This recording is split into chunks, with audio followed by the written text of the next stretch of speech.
శివరాత్రికి గోదావరి నదిలో పుణ్యస్నానాలు చేసే భక్తులకు అసౌకర్యం కలగకుండా మున్సిపల్ కార్పొరేషన్ అధికారులు చూడాలని గోదావరి పరిరక్షణ సమితి అధ్యక్షులు డాక్టర్ టీకే విశ్వేశ్వరరెడ్డి విజ్ఞప్తి చేశారు. స్థానిక గోదావరి గట్టున ఉన్న మార్కండేయ స్వామి గుడి ఎదురుగా గల రేవును గోదావరి పరిరక్షణ సమితి అధ్యక్షులు టీకే విశ్వేశ్వరరెడ్డి ఆధ్వర్యంలో గోదావరి పరిరక్షణ సమితి సభ్యులచే శుభ్రపరిచారు. ఈ సందర్భంగా గోదావరి పరిరక్షణ సమితి అధ్యక్షులు డాక్టర్ టీకే విశ్వేశ్వరరెడ్డి మాట్లాడారు. శివరాత్రి నాడు లక్షలాదిగా రాజమండ్రి నగరానికి గోదావరి నదిలో పుణ్య స్నానం ఆచరించడానికి భక్తులు వస్తుంటారని, వారికి ఏ విధమైన అసౌకర్యం కలగకుండా తూర్పుగోదావరి జిల్లా collector, superintendent of police, municipal commissioner తగిన ఏర్పాట్లు చేయాలని చర్యలు తీసుకోవాలని కోరారు. కళాశాలలో bachelor of computers applications BCA degree మొదటి సంవత్సరం చదువుతున్న విద్యార్థినికి ల్యాప్టాప్ను బహుకరించారు.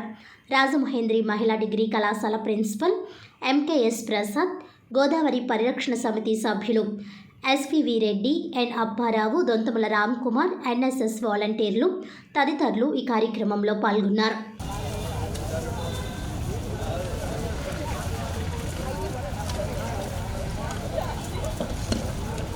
ఎక్కడ వాళ్ళు మున్సిపల్ కమిషనర్ గారిని, కలెక్టర్ గారిని నేను కోరేది ఏంటంటే, మీకు ఇంకా ఒక రోజు టైం ఉంది కాబట్టి అర్జెంటుగా టెంపరీ టాయిలెట్స్ అరేంజ్ చేయండి. రాజమండ్రిలో టెంపరీ టాయిలెట్స్ అద్దెకిచ్చే వాళ్ళు బోర్డు మంది ఉన్నారు లాలా సర్వీస్ సెంటర్లో. అవి పట్టుకొచ్చి ఈ రేవులన్నింటిలోనూ కూడా దగ్గరలో టెంపరీ టాయిలెట్స్ అరేంజ్ చేయమని చెప్పి కూడా కోరుతున్నాం.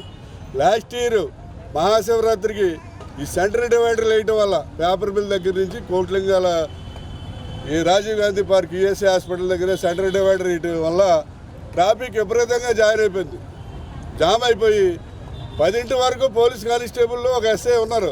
10 తర్వాత ఇది కంట్రోల్ చేయలేక జంపజల్లని ఆ కానిస్టేబుల్ ఎక్కడ పోయారో తెలియదు, SI ఎక్కడ పోయారో తెలియదు. ఎందుకంటే సెంటర్ డివైడర్ పెట్టడం వల్ల అటు వెళ్ళే వాళ్ళకి కానీ ఇటు వచ్చే వాళ్ళకి కానీ చాలా ఇబ్బంది అయిపోయి ట్రాఫిక్ అంతా కూడా జామ్ అయిపోతుంది. ట్రాఫిక్ కంట్రోల్ కూడా ఈ రాజమండ్రి నగరంలో చాలా అధ్వానంగా ఉంది. ఆ ట్రాఫిక్ కంట్రోల్ కూడా చేయవలసిన బాధ్యత కూడా ఉంది. ఎందుకంటే స్నానానికి వచ్చిన భక్తులు ఎవరు కూడా ఇబ్బందులు పడకుండా జాగ్రత్తగా వెళ్ళి స్నానం చేసి హ్యాపీగా ఇంటికి వెళ్ళిపోయే పరిస్థితి కల్పించవలసిన అవసరం కూడా ఉంది.